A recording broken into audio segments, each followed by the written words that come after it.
Our top story today, the U.S. and Russia are shoring up defenses near Syria as tensions escalate after last weekend's alleged chemical attack there. Behind the scenes, diplomats at the United Nations are trying to calm the war of words. CBS's Terry Akita has the latest. Warships carrying 6,500 U.S. sailors are on their way to the Middle East for a previously scheduled deployment.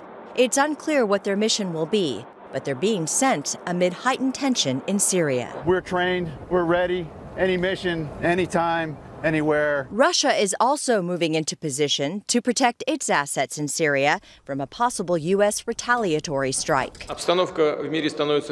Russia is a key ally of Syria and warned that any U.S. missiles fired at Syria would be shot down and America's launch sites targeted. President Trump responded with a fiery tweet that Russia should get ready for nice and new and smart missiles to hit the region. In Syria's capital, they're anticipating a possible strike. This Damascus resident says the current U.S. administration and its president are unbalanced. He may make a decision that we must take seriously and be prepared for.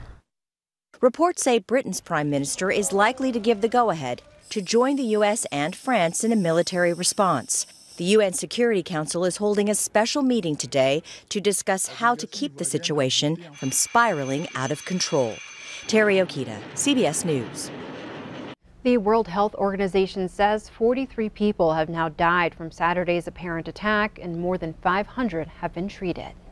Also new this morning, CIA Director Mike Pompeo has his confirmation hearing today, and he's expected to signal a harder line toward Russia. President Trump tapped Pompeo to be the new Secretary of State last month after firing Rex Tillerson. 30 former senior government officials have already sent a letter to the Senate Foreign Relations Committee in support of Pompeo. Closer to home, a motorcyclist is in the hospital with serious injuries following a crash on the Billings West End.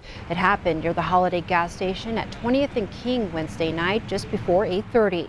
Police reports state a white Chevrolet Aveo was heading south, turning left into the gas station when it struck a motorcycle heading north.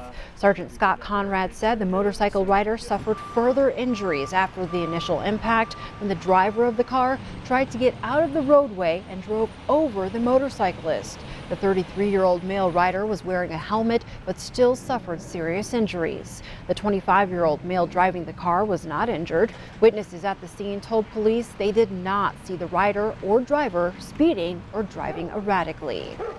Turning to crime news, authorities have released the name of the man who was shot and killed inside a casino by a Billings police officer. Yellowstone County Deputy Coroner Richard Hoffman says he was 44-year-old Sean Michael Hubbard of Billings. Hubbard was shot Tuesday after waving a gun inside the casino, threatening patrons and ignoring orders to stop.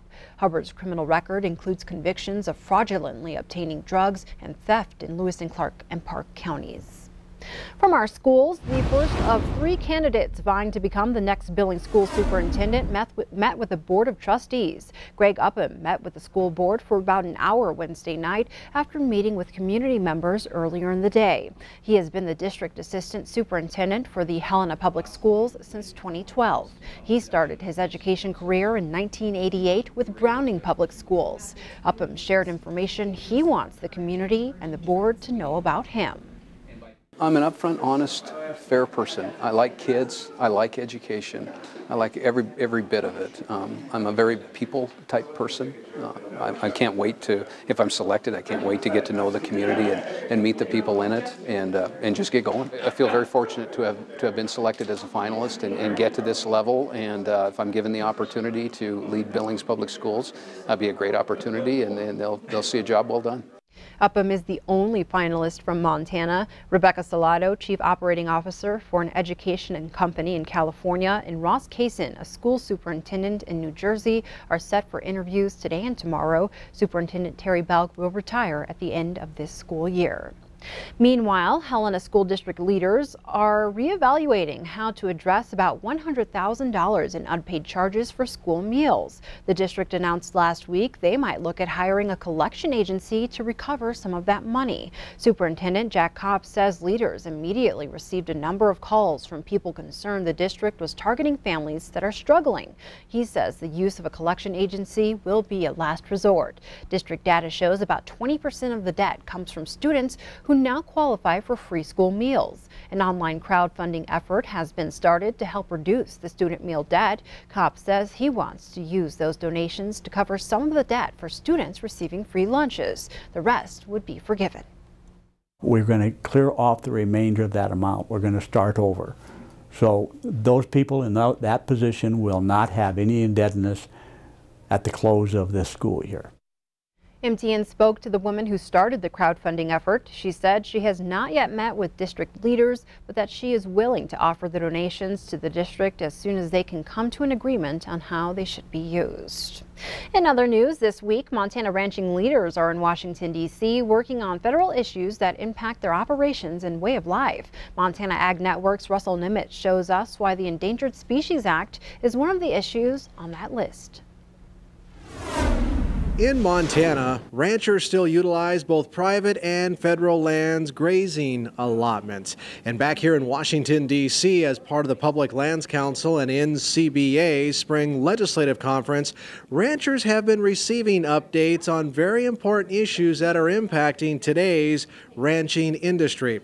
And one of those back here in our nation's capital, all the way here from Big Sky Country, is Vicki Olson, the current chairman of the Montana Public Lands Council from Malta, Montana. And Vicki, a big issue that has really hit home here of late, and one that's been in the news again, wild horses. Yes, that was really hit the media hard, but I really bothers me that they think that wild horses should be on the endangered species list, and especially that particular group. I mean, they singled that group out, but they are not. The Endangered Species Act was never meant for domestic livestock or pets or whatever, and it's just a perfect example of why the Endangered Species Act needs some reform and modernized, as we call it. Well, it's one of those big issues that not just here at the national level, but for folks back home like the Montana PLC, the Montana Stock Growers Association. You guys have been working on these big issues like this for a lot of years now, and it's important to have a presence not just back home in Montana, but here in Washington too. Yes, I think it does a lot of good for us to come back and talk to the people that actually make the decisions or the rules or that we have to live with on the ground. And so getting back here, and we get to DC, we're lucky all our legislatures make a point to be able to see us every time I've been back here anyway. And then we go see a lot of the agency people and get to go quite far up the totem pole and visit with them and tell them exactly what's going on the ground. And that's stuff we don't see on a daily basis in Montana, but stuff that goes on here that I think our representation here is awesome. Well, we appreciate you being with us, and we appreciate your candidness and for sharing a little bit of back home common sense, even though we're back here in Washington, D.C. Again, Vicki Olson from Malta, Montana. In Washington, D.C., I'm Russell Nimitz reporting MTN News. And Russell tells us there are as many as 150 Mustangs on the Pryor Mountain Wild Horse Range near the Wyoming border. The organization Friends of Animals filed a lawsuit this month to protect the wild horses under the Endangered Species Act.